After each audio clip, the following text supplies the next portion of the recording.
The story you are about to read is one that has been, for the last 70 years, left to wither in the hearts of those few who recall it. Of the 12 of us present that day, only I remain, and my own end is rapidly approaching. I write this tale with shaky hands solely in order to console myself in my final moments, and I hope anyone who may discover this document will refrain from passing judgment upon me or my comrades until the end. I distinctly recall sitting in a tent with my fellow soldiers just outside of Berlin, huddling around a shortwave radio and listening to the trials of our nation's greatest foes. They feigned insanity, pled guilty, gave harrowing accounts of every detail and every single crime committed by their hand or under their watch. My favorites, however, were the ones who pled innocent, the ones who said, "I was just following orders." I had to wonder what I would say, had the war ended with Moscow under the Iron Eagle. What would I say, if asked to justify my actions in war? I believe I know exactly what I would say, and it would be the same as the men being jeered by the entire Red Army, excluding the 10 of us gathered in the tent. You see, the 2 luckiest of us had already died. It was a quiet village in eastern Germany, December 24, 1944. We were under orders to seek out any soldiers lying in wait to ambush the main column of the army. Our sergeant, Ivan, took the lead, the rest of us falling in behind him. It was raining heavily, obscuring our vision. A sharp crack jerked me to attention, and I immediately fell to my stomach. I smelled smoke and heard a thump in the dirt a dozen feet ahead of me. The sound of gunfire roared in my ears as we returned fire. We had no idea where the shot had come from, so each among us took our best guess and fired in that direction. We knew we would not hit the shooter, but we had hoped to scare him off. I decided to hold my fire in order to cover my comrades as they reloaded their weapons.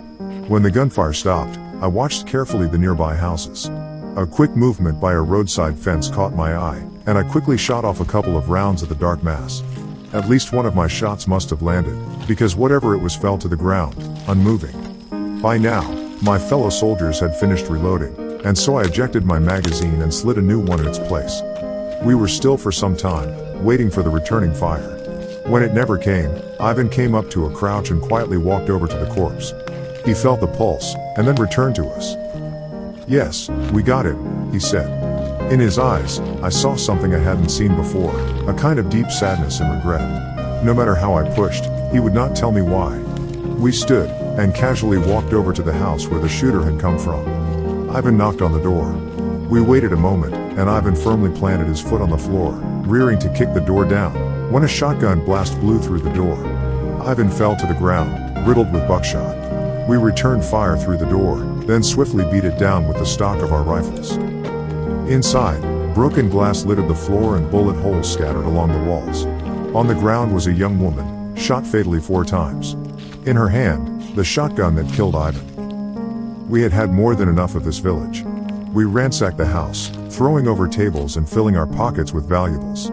When we had finished, we threw gas lamps onto the floor and tossed matches on the pooling liquid. We left the house on fire.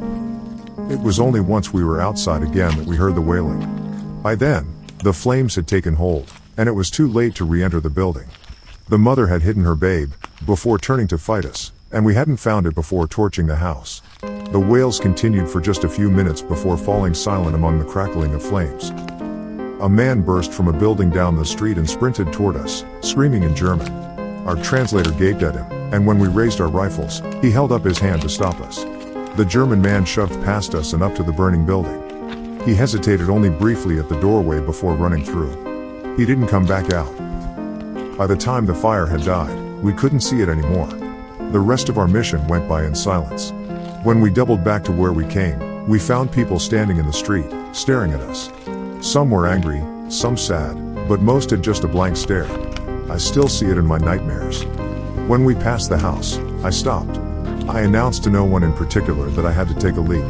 No one believed it, but that didn't matter. I stepped into the shell of the house we had destroyed. There, on the floor in the bedroom, I saw the skeleton of a man crushed under a wooden beam, a smaller collection of misshapen bones in his arms.